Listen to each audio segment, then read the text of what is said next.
So ఎక్కడ చూసినా America, ఆ తర్వాత ఇరాన్, ఇజ్రాయెల్కి సంబంధించినటువంటి గల్ఫ్ దేశాలకు సంబంధించినటువంటి వీడియోలు చక్కర్లు కొడుతూ ఉన్నాయి సోషల్ మీడియాలో అంతా కూడా. సో అది ఎందుకు స్టార్ట్ అయింది, కారణం ఏంది, దానివల్ల భారతదేశానికి ప్రమాదం ఎంతవరకు ఉంది, పెట్రోల్ డీజిల్ ధరలు ఎంత పెరిగే అవకాశం ఉంది, ద్రవ్యోల్బణం పరిస్థితి ఏంది, ఇవి కొద్దిగా మాట్లాడుకున్న తర్వాత మళ్ళీ మనం నిన్న ఇందిరా పార్క్ ధర్నాతో పాటు ఈ బీసీ అట్రాసిటీ చట్టం గురించి కూడా మాట్లాడుకుందాం.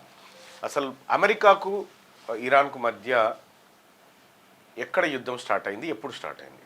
ఇది 1979లో ఇరాన్లో ఇస్లామిక్ రాజ్యం యుద్ధం జరిగింది, ఇస్లామిక్ రాజ్యం ఏర్పాటు జరిగింది. అప్పుడు అమెరికా మద్దతిస్తున్నటువంటి వ్యక్తి గద్దె దిగిపోవాల్సినటువంటి అనివార్య పరిస్థితి ఏర్పడ్డది. అప్పటి నుంచి స్టార్ట్ అయినటువంటి ఈ యుద్ధం ఏదైతే ఉందో వివిధ రకాలుగా, సో అణుబాంబులని, లేకపోతే దౌత్య చర్చలని, లేకపోతే ఇంకోటి ఆర్థిక వ్యవహారాలని, ఇట్లా రకరకాలైనటువంటి అంశాల చుట్టూ తిరుగుతూ ఇవాళ అణుయుద్ధం దాకొచ్చింది. సో గతంలో బరాక్ ఒబామా తర్వాత ఇరాన్ ఒక ఒప్పందం చేసుకున్నాయి. ఒప్పందంని ట్రంప్ వచ్చిన తర్వాత ట్రంప్ దాన్ని రద్దు చేసి సో ఇరాన్ పైన అనేకమైనటువంటి ఆంక్షలు విధించడం జరిగింది.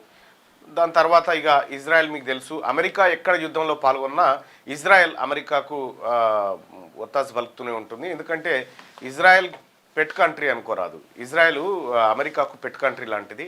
ఇంకా అది ఎప్పుడు యుద్ధమే చేస్తూ ఉంటుంది, వివిధ అమెరికాకు యాంటీగా ఉన్నటువంటి దేశాలతో యుద్ధాలు చేస్తూ ఉంటుంది. సో ఆ రకంగా జరుగుతూ ఉంది. అయితే ఖమేనీని మొదటి రోజే వీళ్ళు చంపేయడం జరిగింది. అమెరికా, ఇజ్రాయెల్ వైమానిక దాడులతోటి ఆయనను చంపేయడం జరిగింది. సో ఇరాన్ ప్రజలు తీవ్ర దుఃఖంలో ఉన్నారు ఆ విషయంలో. ఖమేనీ భార్యతో పాటు వాళ్ళ పిల్లలు కూడా చనిపోయినటువంటి వార్తలు వస్తూ ఉన్నాయి. సో మరి ఇక్కడ ఈ అణు ఒప్పందానికి సంబంధించినటువంటి అంశంలో అమెరికా అణు ఒప్పందం గురించేనా, లేకపోతే దేశవ్యాప్తంగా చాలా చేస్తూ ఉన్నాయి కదా, ప్రపంచవ్యాప్తంగా చాలా దేశాలు అణుశుద్ధీకరణ చేస్తూ ఉన్నాయి కదా, మరి వాటి మీద ఎందుకు అమెరికా ఆంక్షలు విధించదంటే తమకు అనుకూలంగా ఉన్నటువంటి దేశాలను అమెరికా ఏం డిస్టర్బ్ చేయదు, వ్యతిరేకంగా ఉన్న దేశాలను అస్థిరపరచడం కోసం అణు ఒప్పందాలు, అణు వ్యవహారాలని ముంగటేస్తూ ఉంది. సో ఇరాన్ చేయలేదంటే ఎస్, ఇరాన్ అణుబాంబుల తయారీ కోసం శుద్ధీకరణ కార్యక్రమాన్ని చేపట్టింది. కానీ ఇరాన్ చెప్తూ వచ్చిందంటే ఇది శాంతి కోసం మాత్రమే చేస్తున్నామని చెప్తా ఉంది. ఓవైపు అణుబాంబుల తయారీ శాంతి కోసం ఎట్లయితుంది అనేది అమెరికా వాదన. సో ఇట్లా కొన్ని దేశాలు అమెరికా పైన విరుచుకుపడతా ఉన్నాయి. బ్రిటన్ లాంటి దేశాలు కూడా అమెరికా ఇరాన్ తీరును తప్పుపడతా ఉన్నాయి. ఇక ఇది వ్యవహారం. ఒకవేళ ఇప్పుడు భారత్కు దాదాపు 80% ముడి చమురు నీకు విదేశాల నుంచే ఇంపోర్ట్ అవుతూ ఉంది. విదేశాల నుంచి ఇంపోర్ట్ అవుతున్నటువంటి సమయంలో సో ముడి చమురు ధర, క్రూడ్ ఆయిల్ ఒక బ్యారెల్కి ఒక $10 పెరిగింది అనుకో, మన తాన పెట్రోల్ డీజిల్ ధరలు ఎంత పెరిగే అవకాశం ఉంటుందంటే ప్రస్తుతానికి 50 నుంచి 60 మధ్య క్రూడ్ ఆయిల్ ధరలు ఉన్నాయి. అవి కనుక ఈ 60 ఉందనుకో, 60 పోయి 70 అయిందనుకో, ఇప్పుడు ఉన్నటువంటి 110 రూపాయలు ఉందా పెట్రోల్, ఎంత ఉంది? 110 రూపాయలు ఉంది కదా, అది 115 రూపాయలు అవుతుంది 10 పెరిగితే. సో అది 20 పెరిగిందనుకో 120 రూపాయలు అవుతుంది.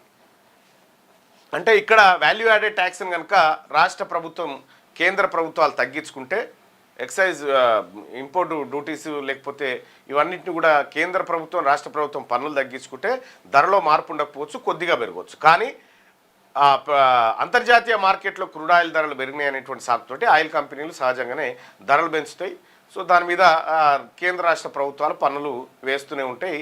అల్టిమేట్గా అమెరికా ఇరాన్ యుద్ధం వచ్చి ఈడున్నటువంటి పేదవాడి నడ్డిరుస్తుంది అన్నట్టు. ఇది తర్వాత ద్రవ్యోల్బణం సంగతి మీ అందరికీ తెలుసు. ఇన్ఫ్లేషన్ కూడా చాలా వ్యత్యాసం వస్తుంది.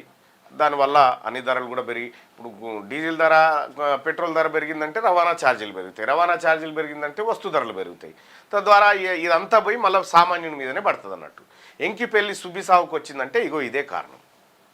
ఈ రకంగా అమెరికా మరొక 4-5 వారాల పాటు యుద్ధం కొనసాగుతుందనేటువంటి మాట చెప్తూనే అమెరికా ఇంకొక మాట చెప్తుంది, ఇరాన్లో ఉన్నటువంటి ప్రజాస్వామ్యవాదులు ఇరాన్ దేశాన్ని చేజిక్కించుకోండి, మేము మద్దతు ఇస్తామని చెప్తా ఉన్నారు. అంటే ఇక్కడ అమెరికా అణు ఒప్పందం మీద దృష్టి పెట్టిందా, లేకపోతే ఇరాన్లో పరిపాలన అస్థిరపరచడానికి అనేది వంటిది చాలామంది నిపుణులు చర్చిస్తున్నటువంటి అంశం. సో మొత్తానికి మరొక వైపు వాదన ఏంటంటే ఎప్స్టీన్ ఫైల్స్లో ట్రంప్కు సంబంధించినటువంటి రహస్య వ్యవహారాలు ఉన్నాయి కాబట్టి ప్రపంచం దృష్టిని మళ్లించడానికి ఇరాన్ యుద్ధాన్ని ముంగటేసుకున్నారని చెప్పి చెప్తా ఉన్నారు. అయితే గతంలో కూడా ఎప్పుడు 1979 తర్వాత కూడా 52 మంది అమెరికాకు సంబంధించినటువంటి దౌత్యవేత్తలను ఇరాన్ తన రాజధాని అయినటువంటి టెహరాన్లో బంధించినటువంటి విషయంలో కూడా అమెరికా కొంత కోపంగా ఉంది. సో ఇవన్నీ కలిపి ఈ అమెరికా ఇరాన్ యుద్ధం జరుగుతూ ఉంది. సో ఆ యుద్ధం ప్రభావాలు ఇట్లా మన దగ్గర ఉంటాయి. సో పెట్రోల్ డీజిల్ ధరలు మాత్రం వార్ మాత్రం కొనసాగితే పెరిగేటువంటి అవకాశం ఉంది, ఎక్సెప్ట్ ఏది కేంద్రం రాష్ట్రం పన్నులు తగ్గించుకుంటే తప్ప.